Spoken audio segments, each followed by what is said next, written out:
बहुत बहुत नमस्कार आप सभी का। आपके साथ मैं हूं ऋतिका पांडे। स्पेशल बुलेटिन देख रहे हैं खबर दिन भर और खबरों की बड़ी शुरुआत मेड़ता सिटी की खबर से। जी हां, जहां प्रधानमंत्री नरेंद्र मोदी के सुप्रसिद्ध रेडियो कार्यक्रम मन की बात का 129वां संस्करण रविवार को मेड़ता सिटी में उत्साहपूर्वक सुना गया। बता दें आपको, नगर पालिका सभागार में आयोजित इस कार्यक्रम में विधायक लक्ष्मण राम कलरू सहित अनेक जनप्रतिनिधियों और भाजपा कार्यकर्ताओं ने सामूहिक रूप से प्रधानमंत्री के विचारों को सुना है। बता दें आपको आगे खबर में, जहां कार्यक्रम को संबोधित भी करते हुए विधायक लक्ष्मण राम कलरू ने कहा है कि मन की बात केवल एक कार्यक्रम नहीं है, बल्कि देशवासियों को सकारात्मक सोच और राष्ट्र निर्माण से जोड़ने का एक सशक्त माध्यम है। उन्होंने कहा है कि प्रधानमंत्री द्वारा स्वच्छता, नारी सशक्तिकरण और आत्मनिर्भर भारत जैसे विषयों पर दिए गए सुझाव समाज को नई दिशा दे रहे हैं। और इस अवसर पर नगर पालिका अध्यक्ष शोभा लाहौटी, युवा मोर्चा प्रदेश मंत्री रामेश्वर छाबा, IT सेल संयोजक गौरव जोशी, पार्षद राजू साकला प्रमुख रूप से उपस्थित रहे हैं। कार्यक्रम में पार्षद प्रतिनिधि गजेंद्र सिंह, के दहिया, ओम प्रकाश गहलोत सहित बड़ी संख्या में भाजपा पदाधिकारी कार्यकर्ता मौजूद रहे। मेड़ता सिटी से सुशील दिवाकर की विशेष रिपोर्ट।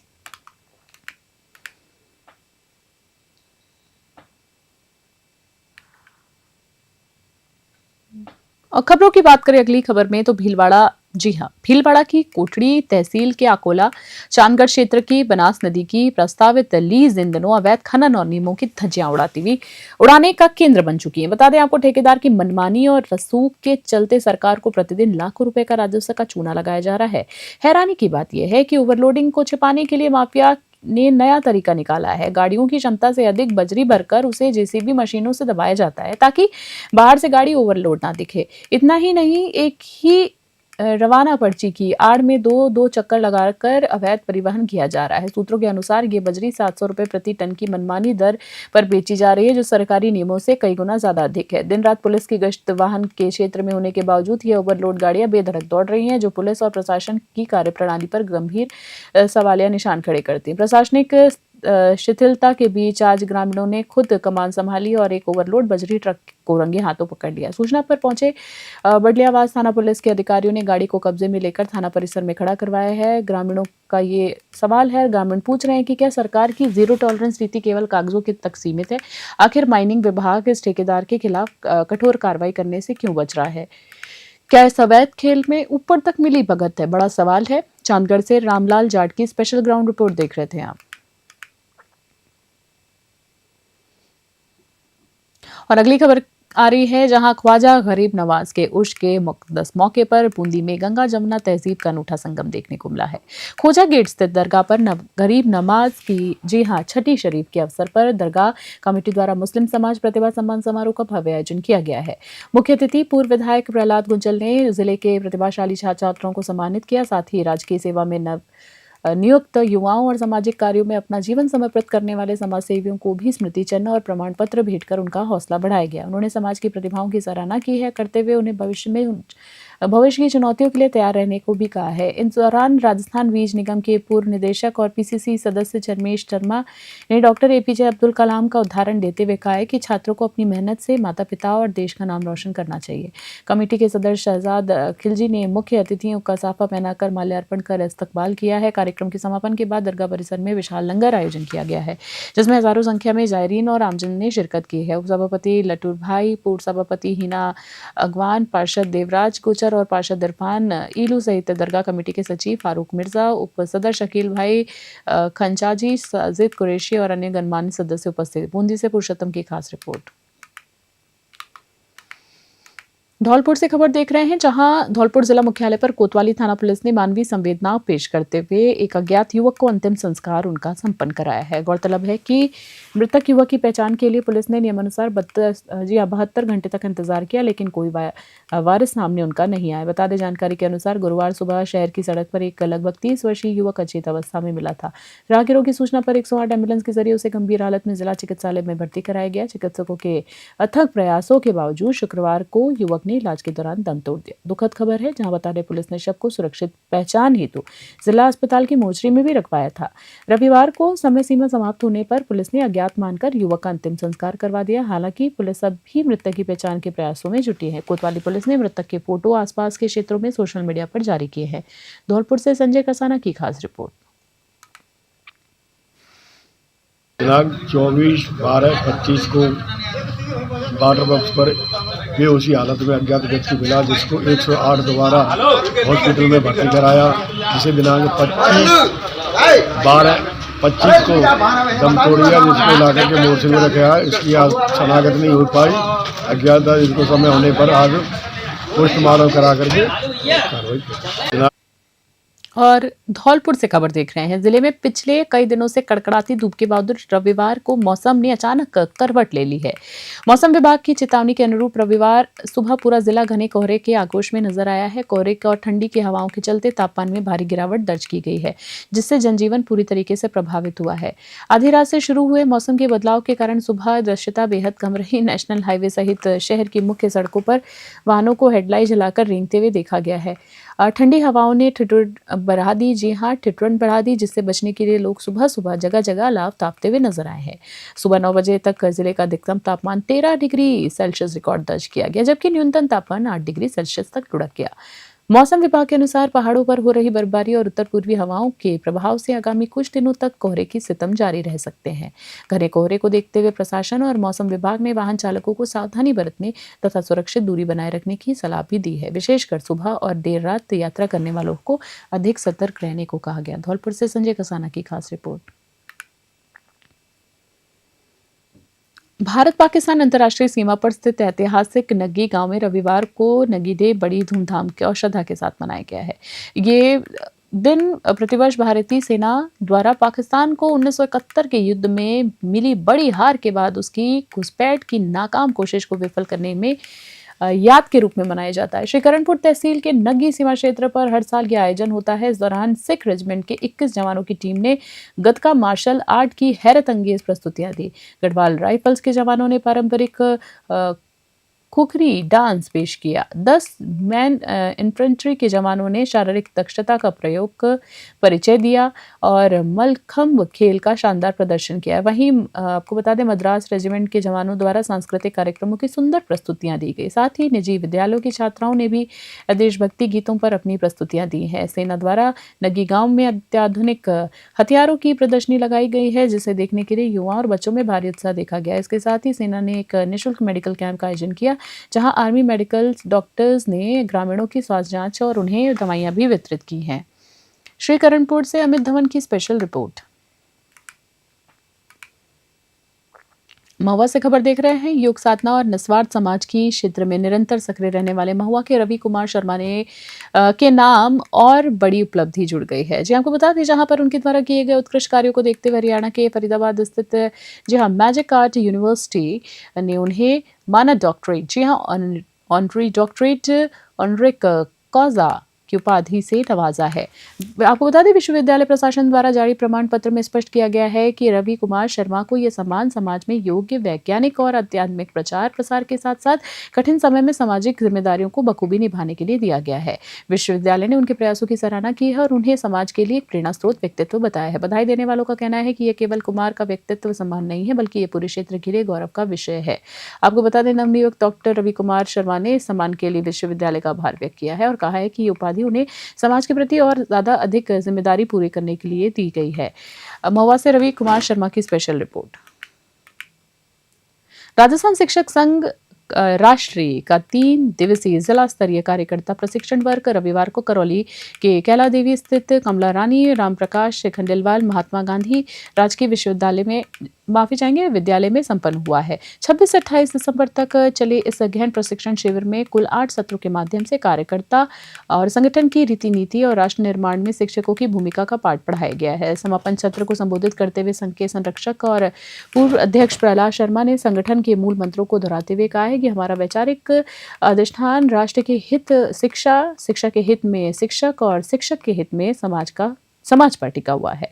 उन्होंने जोर देकर कहा है कि जहां अन्य संगठन केवल अधिकारों की मांग करते हैं, वहीं राजस्थान शिक्षक संघ राष्ट्रीय कर्तव्यों और राष्ट्र निर्माण को प्राथमिकता देता है। खरौली से राधा रमन सारस्वत की विशेष रिपोर्ट।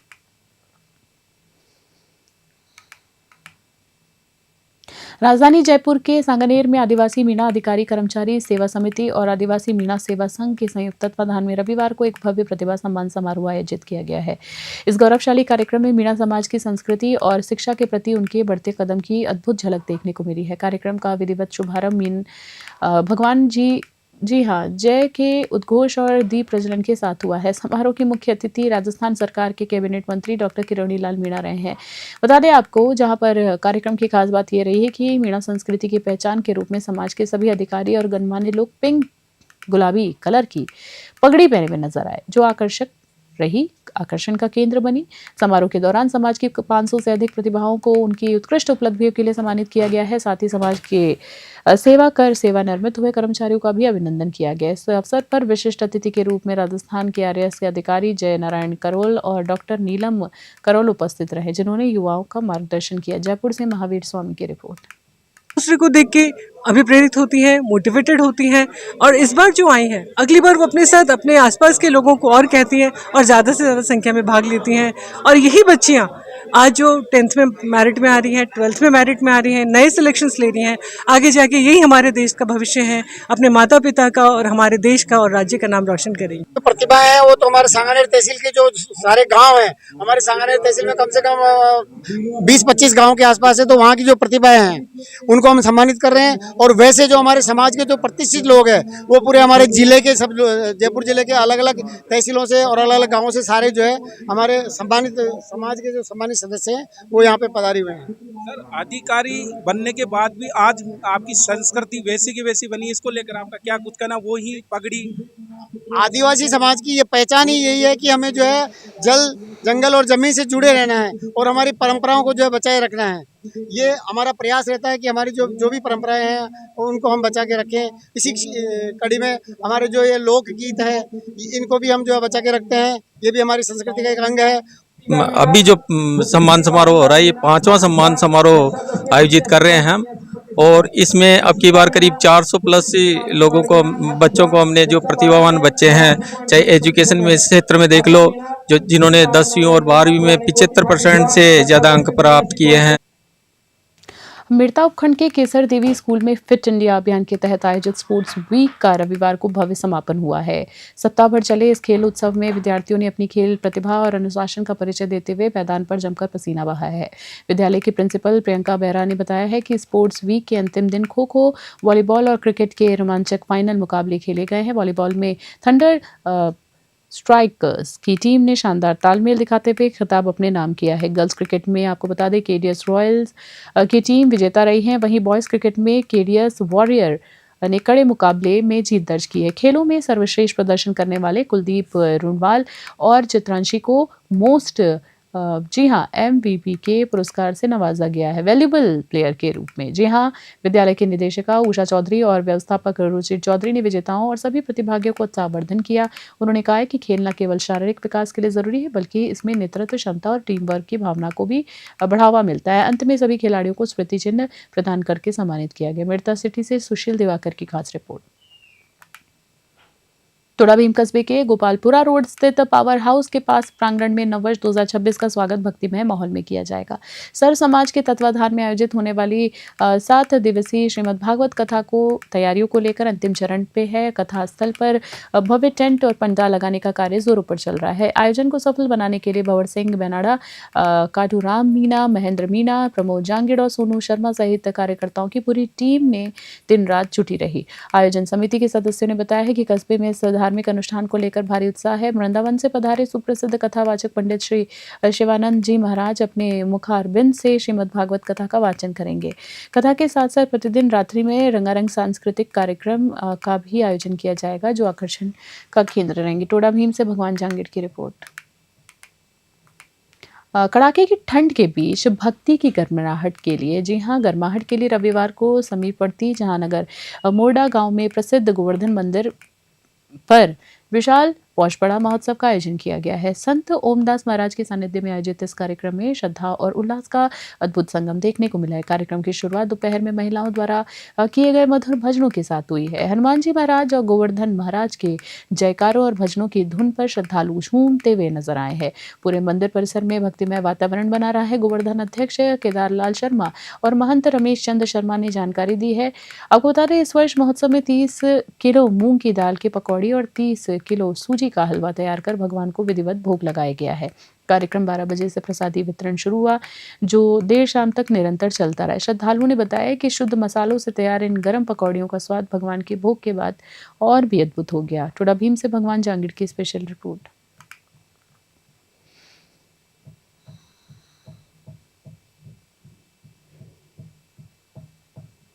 अरावली पर्वतमाला के संरक्षण और पर्यावरणीय सुरक्षा की मांग को लेकर रविवार को टोडा भीम में कांग्रेस विधायक घनश्याम महर के नेतृत्व में एक विशाल जन जागरण रैली का निकाली गई है। पहाड़ बचाओ गांव बचाओ के नारों के साथ कार्यकर्ताओं ने उपखंड कार्यालय तक पैदल मार्च कर अपना विरोध दर्ज कराया है। बता दें आपको आगे खबर में, जहां दोपहर करीब 2 बजे टोडा भीम हाई स्कूल परिसर में बड़ी संख्या में कांग्रेस कार्यकर्ता और स्थानीय लोग एकत्रित हुए हैं। यहाँ से शुरू हुई रैली करीब 3 किलोमीटर दूर तक उपखंड कार्यालय पहुंची है। कार्यकर्ताओं ने हाथों में तख्तियां ली, जिन पर अरावली को बचाने और सरकार की नीतियों के खिलाफ संदेश लिखे हुए थे। उपखंड कार्यालय पर सभा को संबोधित करते हुए विधायक घनश्याम महर ने भाजपा सरकार पर तीखा हमला बोला है। उन्होंने आरोप लगाया है कि सरकार उद्योगपतियों को लाभ पहुंचाने के लिए ऐसे प्रोजेक्ट्स और विधायक ला रही है। बता दें आपको, जो देश की जीवन रेखा कही जाने वाली है, अरावली पर्वतमाला के अस्तित्व के लिए खतरा है। टोडा भीम से भगवान जांगिड़ की स्पेशल रिपोर्ट।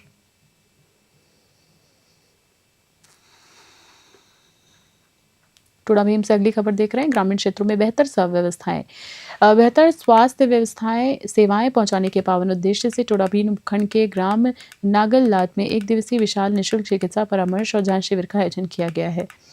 ये सराहनीय पहल IPS मनीष मीणा तथा उनकी धर्मपत्नी कविता मीणा IES द्वारा की गई, जिनका लाभ उठाने के लिए सुबह से ही ग्रामीणों की भारी भीड़ देखी गई।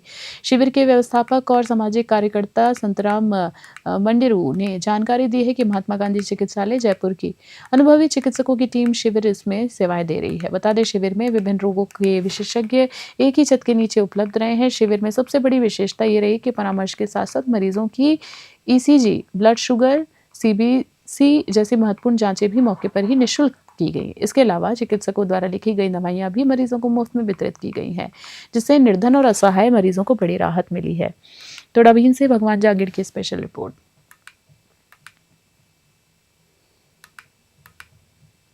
खबर सोजत से देख रहे हैं। सोजत रोड से खबर आ रही है, जहां जैन श्वेतांबर तेरा पंथ धर्म संघ के एकादश अधिशास्ता मानवता के मसीहा आचार्य श्री महाश्रमण जी ने रविवार को अपनी धवल सेना के साथ सोजत रोड की धरा पर मंगल प्रवेश किया है। आपको बता दें, मुसालिया से विहार कर यहां पहुंचे आचार्य प्रवर का स्वागत किसी उत्सव से कम नहीं था, जहां श्रद्धा और भक्ति का सैलाब उमड़ा। आचार्य श्री के स्वागत के लिए रेलवे स्टेशन से लेकर तेरापंथ भवन तक पूरे मार्ग पर तोरण द्वारों और होर्डिंग से भव्य रूप से उसको सजाया गया। बता दें, जैसे ही धवल सेना सोजत रोड की सीमा में प्रविष्ट हुई, श्रावक श्राविकाओं ने जय गुरुदेव के नारों से आकाश गुंजा दिया। इस ऐतिहासिक पल का साक्षी बनने के लिए स्थानीय निवासियों के साथ साथ बड़ी संख्या में प्रवासी बंधु भी विशेष रूप से सोजत रोड पहुंचे हैं। पाली से ललित तिवारी की रिपोर्ट।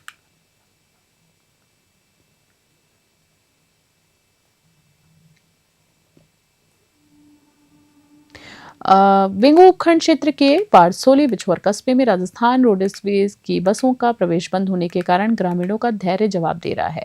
कस्बे के अंदर बस स्टॉप की सुविधा होने के बावजूद अधिकांश रोडवेज बसें सीधे 4 लेन हाईवे से गुजर जाती हैं, जिससे स्थानीय निवासियों को भारी समस्याओं का सामना करना पड़ रहा है।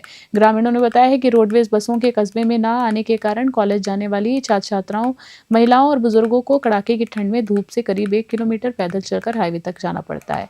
पहले जो सुबह 5 बजे कस्बे के अंदर आती थी, अब वे केवल हाईवे पर ही रुकती हैं। बसों की बात कर रहे हैं, वर्तमान में मात्र सुबह 8 बजे वाली एक बस ही कस्बे के भीतर आती है। बाकी अब बस सारी बसें जो है नियमों को ताक पर रखकर बाहर से ही निकल जाती हैं। रात के समय स्थिति और भी ज़्यादा गंभीर हो जाती है। हाईवे पर बस उतरने वाली महिलाओं बस से उतरने वाली महिलाओं और विद्यार्थियों को अंधेरे में कस्बे तक आने में डर लगता है। हाईवे पर सुरक्षा और दुर्घटनाओं का खतरा हमेशा मंडराता रहता है, लेकिन रोडवेज प्रबंधन ने इस ओर कोई ध्यान नहीं दे रहा, आंखें मूंदे बैठा है।